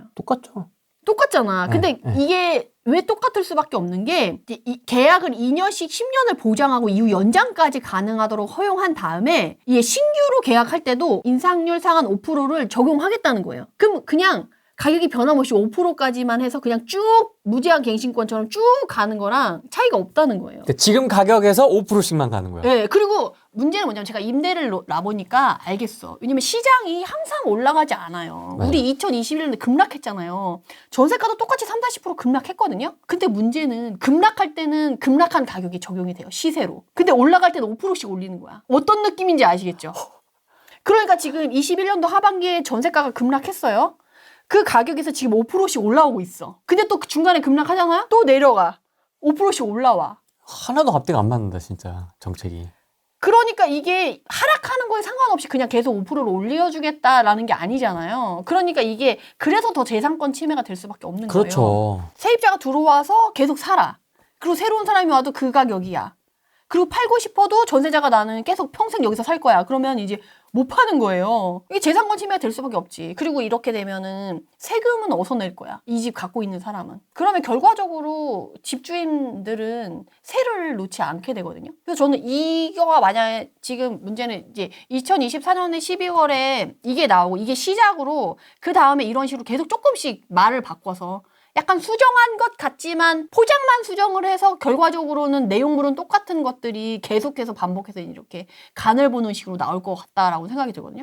이번에도 분명히 이거 안 된다 그랬는데 똑같은 내용이지만 이름만 바꿔서 나왔어요. 그 또 막 말이 나오니까 여론이 안 좋으니까 또 쏙 들어갔잖아. 근데 그 다음에 또 안 나올 재간이 있냐는 거지. 이제 또 바꿔서 뭐 2+2+2라든지 뭐 이런 식으로 살짝 바꿔가지고. 그러니까 이름을 바꿔서 이게 앞으로도 계속 나올 거라는 거예요. 근데 이게 문제는 이게 전세가 소멸될 수 있는 그런 정책이라는 거예요. 그렇죠. 우리가 지난번에도 제가 말씀드린 규제 역설 얘기하잖아요. 임대가를 제한해가지고 임차인분들의 거주를 보장하는 건 너무 좋아. 근데 문제는 그 매물 자체를 없애버릴 수가 있는 거잖아요. 우리가 그때 규제 역설 그 로베스피에르의 우유 파동 사건이랑 똑같잖아요. 우유 가격을 제한해. 우유가 안 나와. 조소가. 그래서 왜 안 나오나 봤더니 사료값이 너무 비싸서 그 목장 주인이 힘들어서 사료값을 제한해. 사료 파는 사람이 너무 힘들어서 사료를 안 만들어. 조소가 굶어 죽어. 시장에 우유가 안 나와. 가격이 폭등해. 이게 시장의 논리로는 이게 너무나 당연한 거고 과거의 역사로 이미 확인이 된 건데 이걸 왜 계속 이렇게 하는지 솔직히 잘 모르겠어요. 이거 하면 전세 제도는 진짜 더 빠르게 없어지고 이제 전세 매물은 빠르게 없어지거든요. 근데 문제는 뭐냐면 서울시 24년도에 1년 거래량을 보면 58,000건이 매매예요. 전세가 14만 그리고 월세가 10만이 넘었어요. 매매가 19%, 전세가 46%, 월세가 33%예요. 근데 지금 전세가 비중이 46%가 있을 때의 월세가랑 이 46%가 무너져서 없어졌을 때의 월세가랑은 정말 차이가 많이 날 거예요. 지금도 월세가 폭등한다고 지금 말이 많잖아요. 뭐 서울 월세가 뭐 600이니 700이니 1000이니 1500이니 막 말 엄청 나오는데 지금 전세가 그나마 46% 지금 받쳐주고 있는데 월세가 폭등한다고 난리인데 만약에 지금 전세가가 없어지고 물론 여기서 제도가 없어지면 매매로 갈아타는 수요가 있겠지. 근데 지금처럼 막 불안하다고 그러고 돈 없다고 그러고 경제 힘들다고 하면 매매로 넘어갈 수 있는 사람의 수요는 많지 않을 거란 말이에요. 그럼 대부분 다 월세로도 넘어올 수밖에 없어. 그럼 월세가 폭등은 지금 폭등한다는 얘기랑은 정말 상상할 수 없을 정도로 월세가가 폭등할 수밖에 없거든요. 그래서 임차인을 보호한다라고 나는 정책이지만 임차인한테 오히려 그 피해를 고스란히 더 크게 만드는 정책일 수밖에 없어가지고 제가 여러분들에게 꼭 이거는 본인들의 의사를 좀 적극적으로 표명해줬으면 좋겠다라고 말씀을 드리고 싶어요. 네, 그래서 그 톡방에 돌더라고요. 그 뭐 반대 표시하고 뭐 이런 거 있지 않습니까? 네, 의견에. 네. 저도 막 돌 때 저도 가서 의견을 개진하곤 하는데 이 본인의 그런 권리를 보호하기 위해서라도 꼭 그런 의견 개진을 적극적으로 좀 하셔야 되지 않나. 이게 규제만 한다고 이게 딱 좋은 게 아니거든요. 그래서 너무 소름 끼쳤어요, 사실은. 이런 거 보고. 그렇지 않나요? 나 진짜 이거 전세 없어진 다음에 월세가 올라간다고 생각해 보세요. 그거 누가 감당할 건데. 세입자가 그러니까 월세 500시대가 온다. 그러면 월급의 반 이상을 주거 비용으로 써야 돼요. 그렇죠. 그럼 생활 퀄리티가 확 떨어져요, 진짜. 그렇죠. 그거 누가 책임질 거야? 서민을 주저앉혀야 사회주의, 공산주의 이념을 실행하고 진짜. 내가 위에 올라가서 진짜 너무 무서운 거예요, 진짜. 그걸 볼 때마다 소름이 끼쳐가지고. 대중을 가난하게. 아니 근데 실제로 지금 아직 시작도 안 했는데 월세가가 되게 좀 많이 올랐지 않습니까? 네. 생각보다 많이 올랐거든요. 근데 왜냐면 지금 매매 비중이 많이 줄어서 전월세로 많이 갔고 지금 빌라는 전세 시장이 완전 박살났잖아요. 그러니까 사실은 전세 시장이 더 받쳐줘야지 월세가 그나마 좀 덜 오르는데 아파트 시장만 살아있고 나머지는 오피스텔, 뭐 빌라, 원룸 이런 것들 거의 박살났거든요. 그러니까 지금 월세가 그렇게 올라갈 수밖에 없는 거예요. 자기는 양지마을 재건축할 거면서 시세 차익 누릴 거면서 그거 다 반납할 거냐고. 어쨌든 그거 불로소득이라며 시세 차익. 자기는 그거 다 가져갈 거잖아. 그러니까요. 그러니까 사실은 이게 말로는 서민을 위한다고 하지만 뒤에서는 오히려 이런 부작용이 더 큰데 당배삼익 흑석 다 까 진짜. 박주민 임대차 3법 자기는 보증금 올리고. 되게 씁쓸해요. 들을 때마다. 토할 것 같아. 나. 너무 일관성이 있어요. 나는 지금. 그런 이중성이 너무 싫어. 그러니까 뭔가 어떤 정책을 했을 때 잘못할 수도 있고 뭐 이렇게 하는데 뭐 판단할 수 있잖아요. 잘못될 수도 있고 뭐 역효과가 날 수도 있고 이런 건 하는데 뒤에서 막 자꾸 이제 그와 반대되는 행동을 하거나 이율배반적인. 모르는 건 아니잖아. 자기 알면서도 어. 그렇게 한다는 거잖아. 근데 자기의 표를 위해서 그걸 위해서 그걸로 피해받는 사람들을 알고 있지만 그걸 모른 척하고 그냥 앞에서 그냥 포장을 잘해서 막 이렇게 한다는 거잖아요. 그렇죠. 자기 그 이익을 위해서. 그러니까 저는 이게 사실 뭐 저도 투자자라서 뭐 임대인이니까 뭐 이렇게 얘기를 하는 거지라고 생각하고 말씀하시는 분들이 있다라고 하면은 할 말은 없지만 사실 이게 매물을 공급하는 우리나라 같은 경우는 80~90%가 민간이 공급을 해요. 나라가 돈이 없어서 임대사업 자체를 10% 정도밖에 지금 못하고 있어요, 나라가. 그럼 나라가 80~90%의 임대사업을 하고 있다라고 하고 민간이 10%밖에 못하고 있다면 괜찮아. 그러면 나라가 매물을 공급해 줄 수 있으니까. 그러면 이것 때문에 피해받는 사람이 없을 수가 있고 적을 수가 있어요. 근데 반대로 됐잖아요, 지금은. 근데 이걸 어떻게 책임지겠다는 거야, 도대체. 어쨌든 씁쓸합니다. 그래서 이런 정책이 나왔을 때 여러분들이 본인의 의견을 좀 적극적으로 얘기하셔가지고 피해자가 새로 양산되지 않게끔 해주시는 게 너무 중요한 것 같아요, 시기가. 저는 이렇게 정치에 관심 있고 이런 사람은 아닌데 이게 너무 이후에 올 부작용이랑 후폭풍이 너무 눈에 보이니까 얘기를 안 드릴 수가 없겠다. 근데 이게 좀 더 세진 것 같지 않으세요? 옛날부터 더 세졌지. 왜냐면 거대잖아요. 거대 야당이니까. 훨씬 그 문재인 정부 때보다 훨씬 더 이게 좀 더 드라이브가 세게 걸리는 것 같다는 느낌. 이거 이제 만약에 되잖아요? 거기까지 갔다. 만약에 대통령이나 뭐 이런 데까지 갔다. 거칠 거 없지, 이제. 거대 야당으로 지금 2세대까지 왔잖아요. 그러니까 더 거치는 게 없는데, 이후에 이제 대통령까지 거기서 나왔다. 이제 거부권도 못 써. 다 뺏겼으니까. 그리고 지금은 이렇게 간복이라는 식으로 뉴스에 먼저 나오고 이게 나오지. 나중에 되면 통과되고 뉴스에 결과만 나올걸요? 이렇게 됐습니다. 손 쓸 수가 없어. 입법 발의하면 통과야 바로. 발의와 동시에 통과돼서 그 결과만 나오는 거야, 뉴스로. 그럼 국민들이 나중에 뒤늦게 와서 이렇게 좀 약간 뻥지는 그런 상황이 앞으로 좀 자주 있을 수도 있다. 그래서 이런 거에 대해서 불평불만하면 이제 카톡방 뭐 검열, 유튜브 검열, 민주 파출소 막 이러면서 이제 다 신고당하고 막 그러게, 그 문재인 정부 재갈 때 물리고. 막 막 방송에서 막 엄청 부동산 강사들이나 유튜버들 엄청 때리고 막 세무조사하고 그랬던 게 그쵸. 또 생각이 그렇게 나요. 때려잡고 지들은 뒤에서 통계 조작했잖아. 나 이런 게 싫은 거야, 이런 게. 다 걸렸잖아, 나중에. 그러니까 이게 사실 눈 가리고 아웅인데 어쨌든 그래서 국민이 더 자기의 의견을 내는 게 중요한 것 같아요. 진짜 너무 중요한 시기다. 본인의 재산을 스스로 지키려면 진짜 정신 바짝 차리고 해야 될 것 같아요. 구속! 아니 왜 이러세요? 이재명 좋아하시는 분들도 있고 그 민주당 옹호하시는 분들도 있잖아요. 사람이 생각이 다를 수가 있잖아. 아, 전 존중합니다. 내 눈앞에만 나타나지 말라고. 그러니까 존중을 존중해. 하는데 이런 부분에서는 조금 생각을 해볼 여지는 있다. 그래서 그런 것들을 놓치지 않았으면 좋겠다라고 이제 의견을 개지하는 거지 막 정치색을 드러내거나 막 뭐 이렇게 한 건 아니까 좀 오해는 안 하셨으면 좋겠어요. 그리고 우랭이님도 사실 그러시잖아요. 유튜버를 운영하는 사람으로서. 오죽 답답하면 이러겠습니까? 그죠? 제가 이건 아니지 않냐. 저도 네. 약간 원래 이런 얘기를 잘 하는 사람은 아닌데 하다 보니까 약간 너무 이거는 좀 피해 보시는 분들이 너무 명확관화해서 근데 일각에서는 또 그게 너무 당연하다는 식으로 받아들이는 분들이 또 있어요. 진짜 일각에서는. 약간, 이게 일당 독재, 약간 그런 느낌으로 좀 가는 느낌이라. 아니 하물며 히틀러도 당선된 사람이잖아요. 그러니까 무서워. 그러니까 이게 얼마나 이제 본인의 투표권을 행사하는 게 중요한 건지 정말 여실히 느끼게 되는. 권한대행한테 몸 조심하라 그러고. 조폭도 아니고. 몸 조심하십시오. 어떡하라는 거지?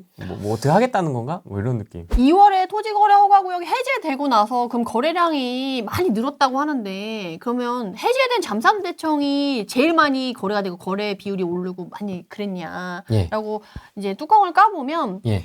2월 달 서울 거래량을 보면 성동구가 오히려 거래량 비율은 많이 올랐어요. 더. 그 다음이 강남구. 가는 것 같다. 네, 온기가. 185. 그죠. 그리고 마포구 157. 그래서 이번에 사실 성동구랑 마포구가 빠진 게 좀 의외이기도 해요. 그렇게 보면 오히려. 그죠. 그러네요. 비율로 보면. 그 다음에 이제 송파구, 서초구, 용산구. 오히려 용산구가 묶였잖아요. 그러면서 이제 광진구, 동작구 뭐 이런 식인데 어쨌든 2월 달에 100% 월평균 거래량보다 높아진 애는 동대문구, 중구, 강동구, 영등포구, 동작구, 광진구, 용산구, 서초구, 송파구, 마포구, 강남구, 성동구라는 거죠. 자, 이걸 보면 딱 느낌이 와야죠. 강남 3구랑 용산 묶었어. 어디로 가겠어요? 마용성. 안 묶인 나머지 100% 넘겼던 애들이 영향을 받겠죠, 당연히. 이제 그걸 생각하셔야지. 마용성도 묶일 후보 아니에요, 그러면? 용산은 묶였잖아요, 이미. 마포, 성동, 동작구. 째려보고 있을 것 같은데, 오세훈 시장이. 당연히 째려보고 있지, 지금. 지금 오세훈 시장 입장에서는 이 토지거래 허가구역 해제를 한 이유는 솔직히 저는 스포트라이트가 필요한 시점이지 않았나라는 생각이 하거든요. 그래서 그 카드를 꺼내 쓰지 않았나. 근데 스포트라이트는 확실했잖아요. 이제 다만 욕을 먹었냐, 극찬을 하냐의 문제였는데 결과적으로 너무 안 좋게 나와서 좀 욕을 먹고 있긴 하지만 어쨌든 관심이 한쪽으로만 쏠렸었는데 이쪽도 같이 받게 되긴 했잖아요. 노이즈 마케팅처럼. 네. 그래서 어쨌든 그렇게 돼서 이제 6개월 이후에 또 한 번 이제 관심을 받을 수 있는 그게 생겼고 그것에 관심을 받긴 했지만 결과가 안 좋게 나오는 게 이제 불편해서 그런 것들을 쳐내려고 여러 가지 장치들을 하고 있는 게 지금 보이는데 네. 지금 결과적으로 보면 온기가 지금 퍼져나가서 이쪽으로 퍼지고 있는 게 보이죠. 아, 강동, 아까 말씀하셨던 강동, 네. 동작, 네. 광진, 네네. 그다음에 마포, 성동. 아, 그러네요. 그렇죠. 확실히 100% 넘은 애들이 다 기존에서 강남 3구뿐만 아니라 그 주변까지도 퍼졌다는 걸 볼 수가 있잖아요. 사실은 100% 거래량 밑으로 다 있었는데 지금 다 100%로 올라왔잖아요. 그리고 구로구도 좀 꿈틀꿈틀 한다는 게 사실 50%까지 내려왔는데 70%까지 올라온 거지. 그리고 강남에서도 지금 에너지가 커지니까 자곡동까지 내려온 거예요. 사실 자곡, 세곡, 내곡 막 이런 데는 물이 늦게 퍼지고 잘 안 가잖아요. 근데 에너지가 커지니까 이제 자곡동까지 간 거지. 그래서 요번에 강남 자곡 아이파크가 조금 올라오더라고요. 이거 보면 거래량도 이제 25평, 32평 이렇게. 물리적인 건수가 조금. 그러니까 그런 거예요. 내가 거래량이 확 늘었대.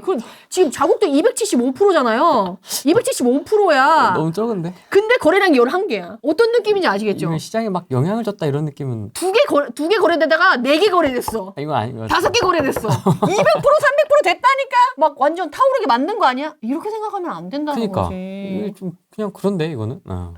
11건 거래됐는데 지금 이렇게 판단하고 얘기한다는 것 자체가 사실 어불성설인 거지. 그러네요. 이 사람들 입장에서는 21년도 하반기 급락한 거 이제 좀 회복하나 이런 느낌인데 샥 묶었어. 너네 살아나지 말래.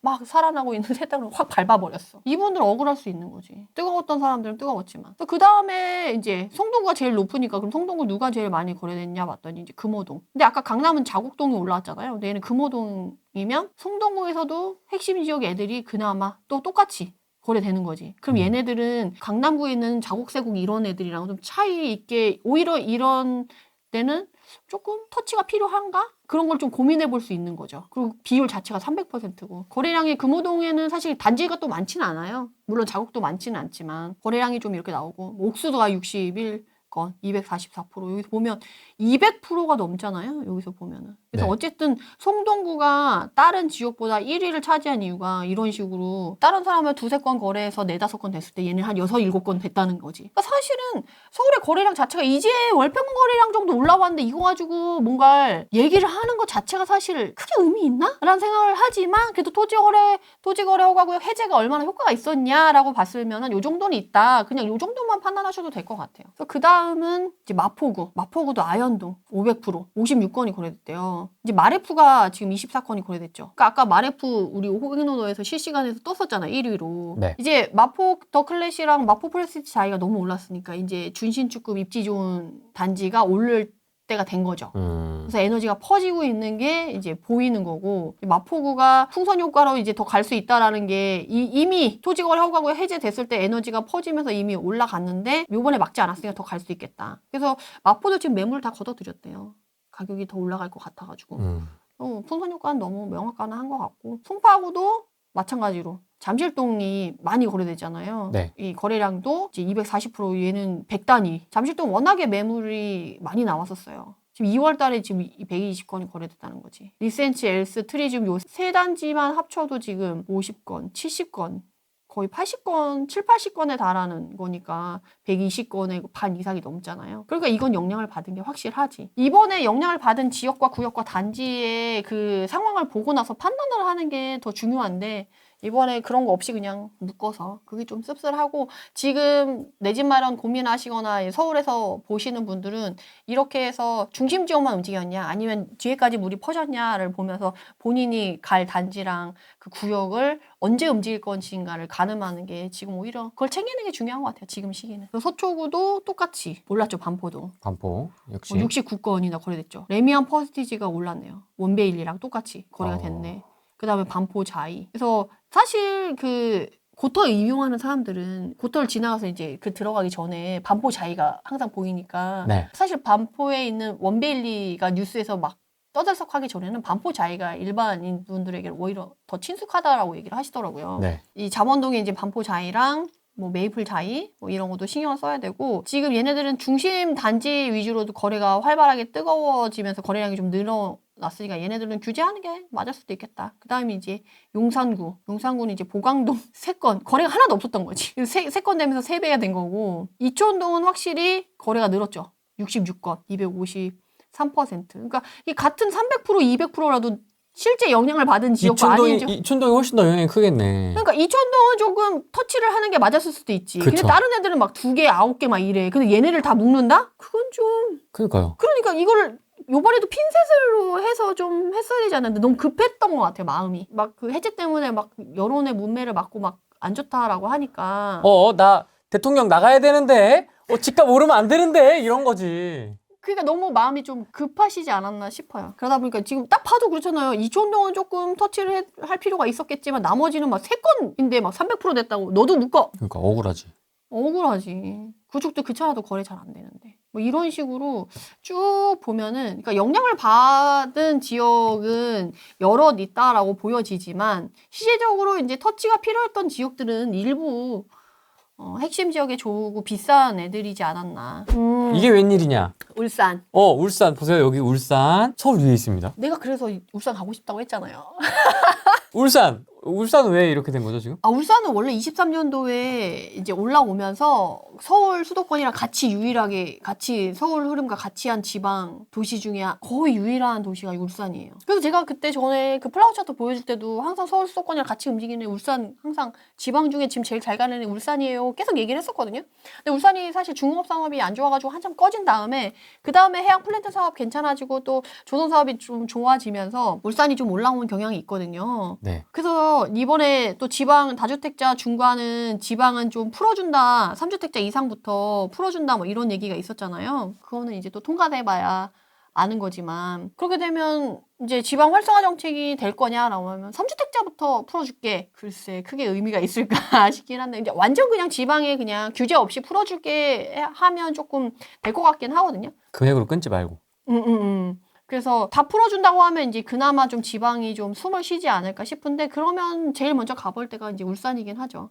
근데 사실 이번에 또 중공업 산업이 약간 좀 안 좋아지면서 조금 출렁출렁하긴 하는데 울산은 지금 저도 임장을 한번 가보고 싶은 생각이 있어요. 아니, 예전에 가보셨을 거 아닙니까? 갔죠. 최근에는 업데이트가 안 됐어도. 네, 최근에 업데이트는 안 됐고 이전에 울산 또 갔었죠. 한참 막 그 불 붙었을 때 전국 불장 막 이렇게 할 때 네. 울산도 많이 갔었죠. 울산이 10명 중에 9명이 대기업을 다녀요. 오. 거의 그런 수준으로. 8, 9명이 거의 대기업을 다닐 정도로 여기가 뭐 LG부터 시작해서 뭐 SK화학 뭐 엄청 그 기업이 많아서 일자리가 탄탄하고 1인당 근로소득이 엄청 높죠. 그리고 여기도 그러다 보니까 이제 학군지, 학원가, 그리고 잘 사는 동네. 와, 그게 딱 정해져 있어요. 그래서 보면 문수로 아이파크 있는데 여기 1단지, 2단지 여기 몰려있는 여기가 이제 메인이라고 생각하시면 돼요. 학원가가 이쪽으로 이렇게 쭉 형성되어 있고요. 그리고 이쪽에 있는 학교들이 메인인 거죠. 그러면서 이제 여기서 벗어나서 여기 보이시죠? 이 노란 색깔. 네. 여기를 벗어나서 이제 야음동으로 넘어가냐, 아니면 이제 중구의 이제 약사동으로 넘어가냐, 뭐 이런 것도 있고, 그리고 여기는 북구의 송정동이 이제 신도시거든요. 한참 여기에 마피가 그때 제가 5천 떴을 때 갔었는데 나중에 프리미엄이 1억까지 붙더라고, 입주할 때. 여기도 약간 젊은 사람들이 좋아하는. 그렇지만 뭐니 해도 중공업의 왕국은 동구. 동구? 네네, 여기. 국가산업단지 양쪽에. 여기가 이제 중공업 산업, 임원들이 막 산다는. 지금은 문수로 사시겠죠. 문수로 아이파크 갔을 때 되게 인상적이었던 건 주차장에 외제차밖에 없더라고요. 아, 진짜요? 예, 예. 그리고 제가 반포 갔을 때도 주차장이 다 외제차. 그럼 반포급이라는 거네? 여기서?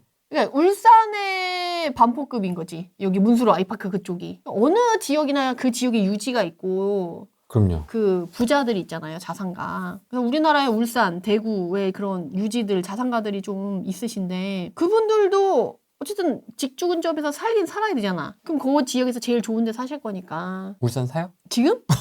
지금? 지금 업데이트가 안 돼가지고 저도 일단 대장 한번 보죠. 대장. 여기도 19년도에서 절벽 상승할 때는 이만큼 올랐잖아요. 87%. 근데 빠지고 나서 빠지긴 얼마 빠졌냐 이렇게 보면 23% 빠졌네. 87% 올리고 23% 빠졌어요. 그러고 나서 얼마 회복됐냐라고 하면 12% 회복됐네. 23% 빠지고 12% 회복되고. 그러면 거의 50% 떨어진 거에 50% 정도 회복이 됐다라는 얘기인데 서울이랑 너무 차이가 나죠. 울산이 좋다라고 했지만 대장 아파트도 회복률이 다른 데는 정고점 찍어가지고 정고점보다 더 높은 가격에 거래됐다는데 얘는 그런 상황은 아니니까. 완전히 딱 1대1 매칭되는 비율은 아니지만 원밸리 차트랑 보면 지금 좀 차이가 많이 나죠. 그래도 23년 초부터 움직임이 좀 있었잖아요. 근데 그 회복하는 정도가 대부분 서울 거는 막 이렇게 올라가는데 얘는 그냥 강보합에서 쭉 유지되다가 이제 23년 말에 다시 더 올라간 그런 상황이어가지고 어쨌든 지방의 지지부진한 모습의 하나의 일면일 수 있죠. 그러니까 울산도 다른 지역보다 좋다라고 하지만 사실은 이제 실제적으로 이렇게 까보면은 서울의 이제 외곽이나 2급지 단지 그 시세 그래프랑 큰 차이가 없는 거지. 지금 지방에선 최고가 울산이 최고고 그리고 울산 안에서도 여기가 최고인데 그렇다는 거지. 그러니까 지금 지방이 얼마나 힘든지. 그러니까요. 그러네. 더 대장이 이 정도면. 대장 그러니까 그게 더 너무 확연하게 비교가 더 되는 것 같아요. 그래서 울산은 뭐 업데이트가 되면 또 알려주시겠죠, 뭐. 지금이야. 가자. 한번 울산은 가보고 싶긴 하더라고. 그리고 23년 좋아지고 나서 24년부터 울산 지금 봐야 될까요? 라는 질문 좀 많이 받긴 했어요, 저도. 왜냐면 경남 쪽이랑 대구 이쪽에 사시는 분들은 울산 불경 이쪽 분들은 서울에 투자하러 오기가 쉽지 않거든요. 멀니까 임장을 오기도 쉽지 않고 사기도 쉽지 않은데 이제 이쪽 불경 이쪽에서 투자를 하고 싶으신 분들의 수요도 있거든요. 울산이 그 수도권이랑 비슷하게 또 이렇게 가. 울산 투자하고 싶은 마음이 있거든. 근데 지금 울산 이렇게 되면 아직도 조금 울산은 좀 지켜봐야 된다는 거지. 재지정했습니다. 뭐 정치적인 상황은 아직은 뭐 불확실한데 이제 다음 달에는 나와 있겠네요, 결과가. 그러게요. 네. 그때 나와 있겠지. 설마 그때까지 안 나오겠어? 네, 그때 이제 또 그때 맞춰서 또 말씀을 드리긴 하겠지만 네네. 지금 상황에서 이제 토어제 네, 토어제 해제하고 재지정 때문에 시장이 상당히 혼란스러운 모습이고 이것 때문에 실거주자분들이 피해를 보신 분들이 엄청 많거든요. 특히나 대출 얘기는 오늘 하나도 안 했는데 맞아. 대출 때문에도 지금 난리 났거든요. 시장에는. 왜냐면 계약서 썼는데 대출 안 나오는데 갑자기 안 해준대. 그래서 지금 계약 파기하는 분들도 꽤 있어요. 그래서 지금 시장이 상당히 혼란스럽고 이로 인해서 발생하는 피해자들이 너무 많으신데 서울은 어쨌든 거의 더 이상은 떨어지지 않는다라는 분위기가 조금 형성되어 있는 분위기여가지고 본인이 보고 있는 지역과 단지는 조금 좀 또 다를 수 있어요. 그래서 제가 매번 말씀드리지만 본인이 관심 있는 지역과 단지가 지금 전체적으로 보이는 모습이랑 다를지라도 그거에 맞춰서 움직이셔야지 본인은 개인적으로 그 상황에 맞춰서 움직이셔야 돼요. 그래서 내 집 마련을 고민하고 있다라고 하면 그거에 맞춰서 시그널 나타난 대로 움직이시고 그 기준을 확실하게 해서 확신을 갖고 움직이시라고 말씀드리고 싶습니다. 그래서 폭락한다 막 이러시는 분들이 있잖아요. 가까이에도 있잖아요. 그래서 폭락한다 막 이렇게 얘기하시는 분들이 많긴 한데 문제는 뭐냐면 경제가 어려워. 그렇다고 해서 길거리에서 살 수는 없잖아요. 집에 거주는 필요해요. 의식주 필수제이기 때문에 이게 하락하는 거에 이 한계선이 있을 수밖에 없거든요. 딱 넘어가서 지금보다 더 어려운 경제 상황을 딱 꼽아보라고 하면 사실 IMF 때 떠올릴 수 있지 않아요? IMF 때도 그러면 집값이 폭락해가지고 주식처럼 휴지 조각이 됐냐라고 하면 그건 아니잖아요. 그리고 우리는 이미 1차 하락을 한 번 겪었어. 2차 하락이 온다고 해도 1차 하락보다는 훨씬 덜하게 올 거고 완만하게 올 거예요. 그 기간이 좀 길어지겠지만.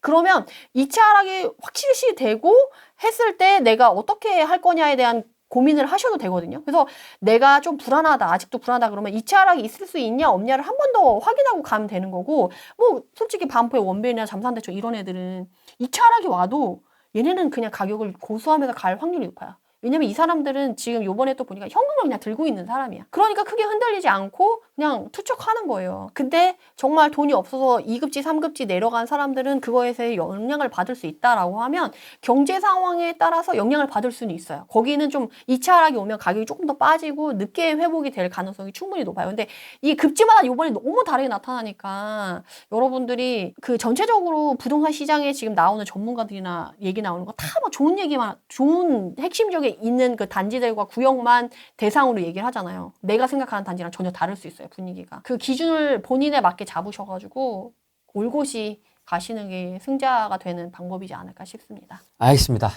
재지정이 되고 나서 이제 한 달 있다가는 또 어떤 분위기일지가 또 좀 궁금해지는데. 근데 재지정 후고 나서 24일까지가 딱 그 계약서 쓰는 그 마지막이었거든요. 그 이유인데 지금 다 매물 걷어들이고 조용한 분위기로 이제 거래는 소강 상태로 가는 게 거의 정해졌어요. 그래서 그것도 좀 궁금하지 않으세요? 소강 상태가 언제까지 갈 건가? 이게 깨지잖아요, 결국에는. 그쵸. 누른다고 눌러지는 게 아니지 않습니까? 그쵸.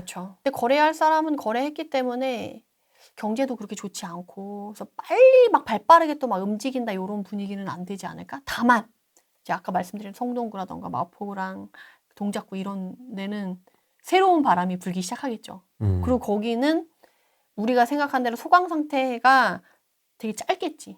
그러고 나서 바로 또 가겠죠. 그럼 이제 정권에서 어떻게 또 액션을 취하냐에 따라서 또 달라지겠죠. 그래서 우리가 이제 그 다음에 봐야 될 건 그 다음 지역이다라는 거죠. 알겠습니다. 오늘은 여기까지 하겠습니다. 고맙습니다. 감사합니다. 안녕.